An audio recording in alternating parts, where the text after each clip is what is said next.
Ladies and gentlemen, please welcome the president of NARAL ProChoice America, Ilyse Hogue. Hey everybody, my name is Elijah. I am the pro-life host of a podcast called The Fetal Position, and I want to give a pro-life perspective on the things that she said during her speech at the DNC. For those of you guys who don't know, Ilyse Hogue is the president of NARAL ProChoice America. NARAL is the National Abortion Rights Action League, and she has been involved. I think she's been the president since 2013. And she had a speech at the Democrat National Convention where she talked about abortion and Hillary Clinton's role in that. So I'm going to go through it bit by bit and see where she has gone wrong in her thinking.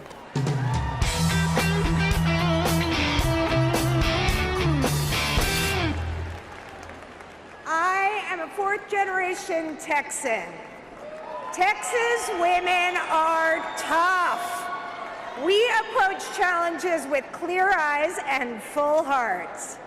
To succeed in life, all we need are the tools, the trust, and the chance to chart our own path. I'll stop right there. So she says that they have clear eyes and full hearts. And I'm hoping that she means clear eyes to accept the scientific reality that abortion kills a defenseless, innocent, unborn human child. And I hope they mean that she has full hearts that recognize the emotional turmoil that abortion wreaks on families everywhere. My guess is that she doesn't mean that. Let's continue. I was fortunate enough to have these things when I found out I was pregnant years ago. I wanted a family, but it was the wrong time. I made the decision that was best for me, to have an abortion and get compassionate care at a clinic in my own community. Okay, so I guess when she said that she needed the tools to do those things, she actually meant the tools that are the instruments that the abortion doctors use to kill children. Charting her own path is great. That's fantastic. I am more than happy to be in favor of all women to be able to chart their own path. But I don't understand why abortion is a morally praiseworthy thing to embrace when you're embarking on your own path. I thought people thought abortion should be safe, legal, and rare. I guess you didn't really mean that thing about it being rare, huh? And she also said that thing about wanting a family. I don't understand what she meant, because she said she was pregnant, right? She was pregnant and she wanted a family. A new human being comes into existence as soon as conception happens. So she technically had a family. It just so happened to be that one of them was unborn. She had a son or she had a daughter. She says something along the lines of, I made a decision that was right for me, right? Which of course was the abortion. I would really like to sit down with this woman and ask her if she would be okay if my wife and I sat down and said that we have made the decision that is right for us and we've decided to kill our 1-month-old. I wonder if she'd be okay with that. Because there is no morally relevant difference between the unborn child and a born child. There is none. Not a single relevant difference. So when she says that the decision to kill her offspring was the important decision in her life, that it was the right decision for her, I have to wonder where she draws the line. At what point in development can you not kill your child because it's the right decision for you? Now, years later, my husband and I are parents to 2 incredible children. My story is not unique. About 1 in 3 American women have abortions by the age of 45. And the majority are mothers just trying to take care of the families they already have. All right, I like that. She points out that she has 2 children now, but in reality, she doesn't mean that she has 2 children. She means she has 2 alive children. Her first child is no longer with us because of a decision that she made, the one that was right for her. This is what a lot of pro-choice people don't seem to understand. A lot of pro-choice people seem to ignore the fact that, biologically speaking, conception brings a new child into the world. They are a matter of fact your family. My niece did not become my niece because she emerged from my sister-in-law's womb. My son did not become my son when he reached some arbitrary level of development.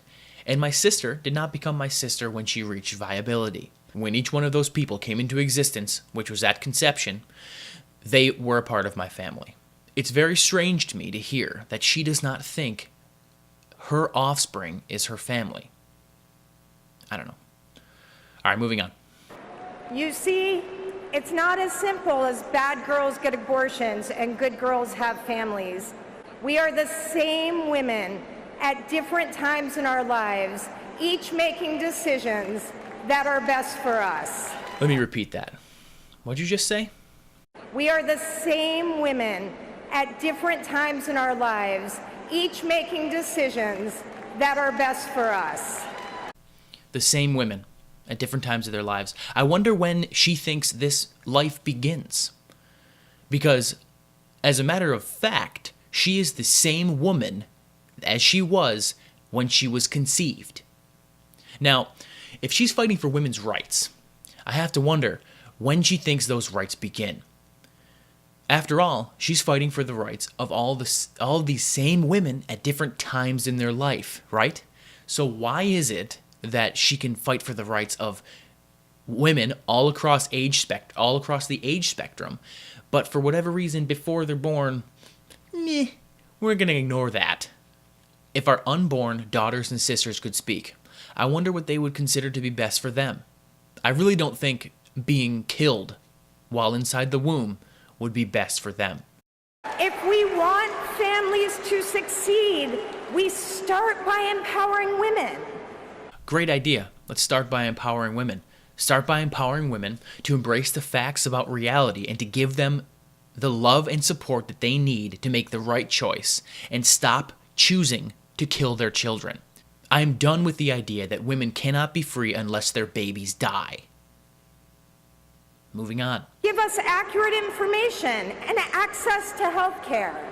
Okay, accurate information, right? So these are the same people that don't want the women in abortion clinics to be able to receive accurate information via an ultrasound before their procedure. They don't want that to happen, but she says that she wants accurate information. How about we give every pregnant woman considering an abortion a medical textbook? Or something that conveys the information that their child is at a certain point in development and what it looks like and what would happen if she left it alone. It's probably because they don't actually want the accurate information, because as soon as they start giving that accurate information, people stop having abortions because they realize that killing an unborn, innocent, defenseless human being inside the womb, which is supposed to be the safest place for a child, is not exactly something that they want. But hey, you want to give accurate information? Great. Let's stick with solid science and solid philosophy. Keep politicians out of our business when we're not ready to parent and support us when we are. I actually like that part where she says that she wants politicians to stay out of our business. The problem, however, comes in when you're saying that you're not ready to parent when you already have a child. Whether or not you are ready to parent is something you probably should have considered before creating a baby. Because at that point, once a baby exists, it seems perfectly reasonable for politicians to say, you know what, we should probably create laws that say parents aren't allowed to kill their kids. That's what gives our families the best chance to get ahead and stay ahead. I am all for women getting ahead and staying ahead. That's great.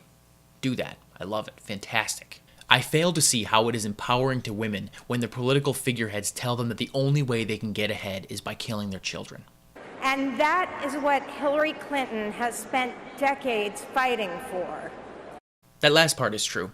Hillary Clinton has spent decades fighting for women's abilities to abandon their responsibilities, use taxpayer dollars to pay for their unborn son or daughter to have his or her limbs ripped off, all in the name of women's rights.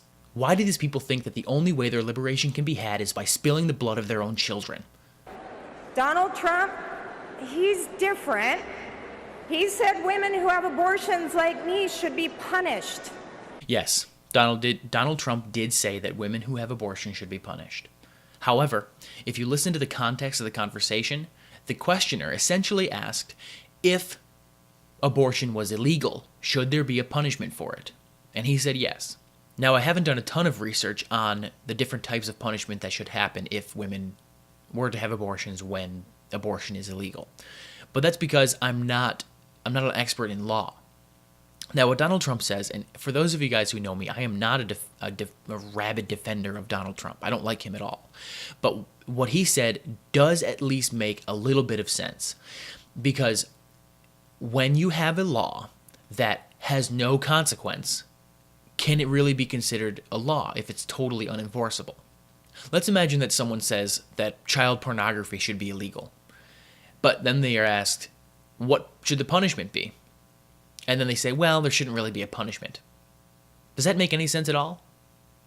I don't think so. But one of the things that she said was that he wants to punish women like her who have abortions. Now, he didn't say that. And even though he's not very many of his thoughts are put together super well, I really don't think that he would be in favor of retroactive punishments like she is suggesting.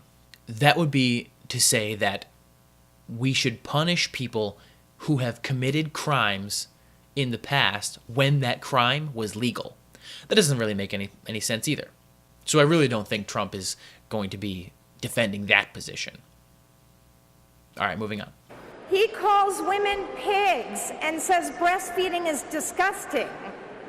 Now, some people think he doesn't really mean any of that. But look at who he picked for VP. Mike Pence led the charge to defund Planned Parenthood, pushed to let hospitals turn a woman away if she needs an abortion to save her life, and signed a bill with some of the most outrageous abortion restrictions in the country. He has even said he can't wait to send Roe versus Wade into the ash heap of history. Good. First off, Planned Parenthood does not need federal funding. They make hundreds of millions of dollars in what they call excess revenue. They refuse to call it profit, even though that's what it is. And they proudly say that 87% of their money comes from generous donors. They don't need federal funding. Even if I was pro-choice, I would not be in favor of giving our tax dollars to an organization that does not need it. It doesn't make any sense. And I will have to admit, Mike Pence is right on the abortion issue. Together, Donald Trump and Mike Pence have united to form the Make Misogyny Great Again ticket. Make misogyny great again. Cute. I wonder if she realizes that there are hundreds of millions of pro-life women. I'm sure they don't want to make misogyny great again, whatever that means. And the people who so loudly oppose abortion rights, let me let you into their dirty little secret. They're not only against abortions. Many of these people are also fighting to restrict access to contraception and block common sense policies to support working moms. Okay. What? I literally don't know of a single person or group of people who are trying to block access to contraception. I know that there are businesses like Hobby Lobby who don't want to pay for their employees' health insurance costs for abortifacient drugs, but technically those aren't actually contraception because contraception prevents conception, whereas an abortifacient drug would actually kill a already conceived child. And I also know that there are some Catholic organizations that are against contraception, but to my knowledge, not a single one of them is trying to get condoms taken off the store shelves. And do you know what these common sense policies regarding working moms actually are? These common sense policies are policies that state that a woman must get paid maternity leave by law. Now I know what you're thinking, that sounds pretty good, but it's not. Let me explain.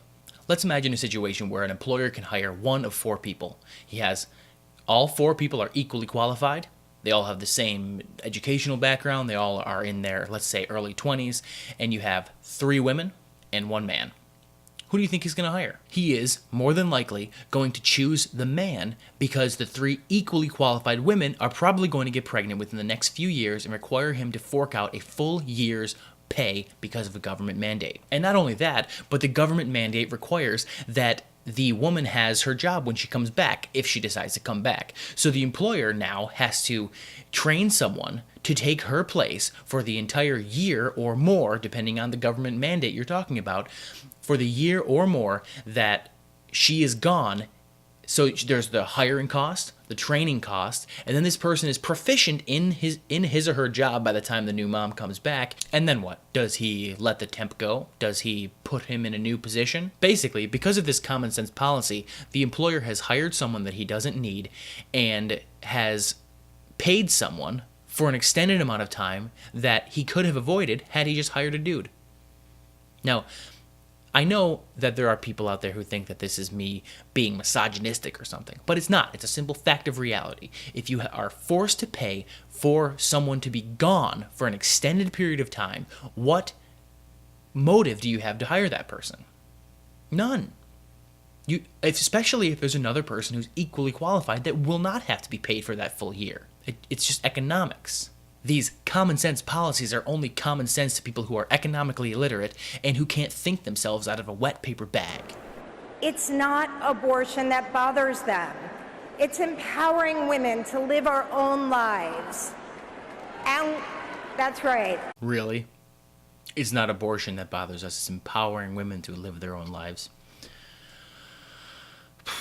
I wonder if she would feel the same way if she was standing in front of a huge crowd of pro-life women who want to live their own lives and that abortion really does bother them.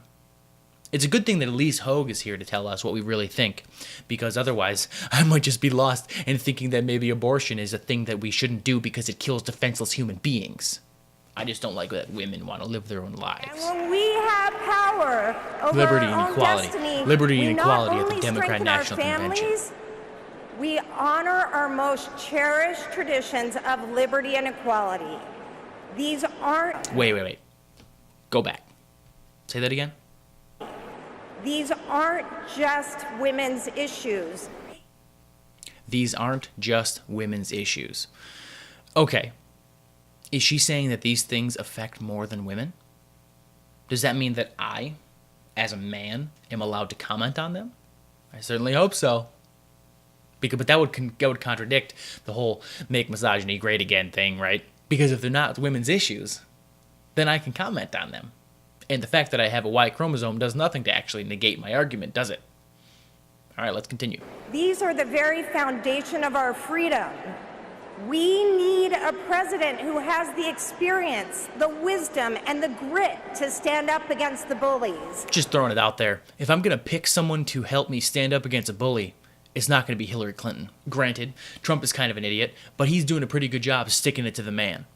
Standing up to the bullies is kind of what he does, given that he is sort of a run-of-the-mill playground bully himself, who is popular for the same reason that pro wrestling is popular. He's a tough guy that isn't afraid to hit Vince McMahon in the head with a chair. Now, if I'm going to be honest, and I'm going to choose between Trump and Clinton when I'm standing up against a bully, I'm going to choose the one who has actually done something for that. Not the one who relies on the fact that she is a woman and that she is a run-of-the-mill Democrat to get popularity. We need a president who knows that women's rights are human rights. Now, let that one sink in. Let's hear it again. We need a president who knows that women's rights are human rights. This is true. Women's rights are human rights. You know who else is a human being? The unborn. That's right. The unborn are human beings. Now, we also need a president who understands that the unborn rights are human rights. But we're kind of up in the air for that one right now. What about the really little women? Do they have human rights? You know, the ones that are like really young, really small. When do human rights begin? You'd think that human rights began at the point when you become a human being, but I don't think she means human rights. She just means to use human rights as rhetorical flair, because if she was actually fighting for the rights of all humans, then she'd be fighting for the rights of the unborn children. We need a president who will keep expanding the frontiers of freedom for all Americans. We need Hillary Clinton. No, we don't need Hillary Clinton. When you say expanding the frontiers of our freedoms, I'm assuming you don't mean expanding the frontiers of our freedoms for all Americans, like stripping us of our rights, using the money that we make to bomb innocent women and children with drones, removing access to healthcare that we are willing to pay for if only the government would stop screwing it up, stripping more and more money out of each of our paychecks, inflating the value of our currency so that the fruits of our labor is worth less every year. You mean those freedoms? If that's what you mean by expanding freedoms, I'll take a pass. I'm done with the idea that the only way that women can be free is if they're allowed to kill their children.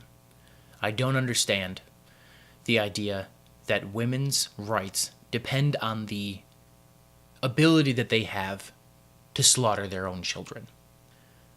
This is absurd. All right, thanks for watching. I hope they did a good job of kind of showing where Ilyse Hogue went wrong in her speech. If this is the first time you've heard of me, please check out my podcast. It's The Fetal Position. You can find that at thefetalposition.com. This video is actually a small segment of a larger podcast that is episode 12. So you can go see the show notes for that at thefetalposition.com/12. If you are listening to this in a podcast, feel free to head on over to facebook.com/fetalposition for our brand new page that you can actually like and see updates from the page. And if you're interested in discussing things a little bit more in depth, feel free to join our closed Facebook group, thefetalposition.com/Facebook. If you have any comments or questions, feel free to reach out on Twitter. You can follow me at fetal_position, or you can comment below this video, or you can go to the show notes page. There's a comment section there. I thank you in advance for rating and reviewing the podcast, and I will see you guys next time.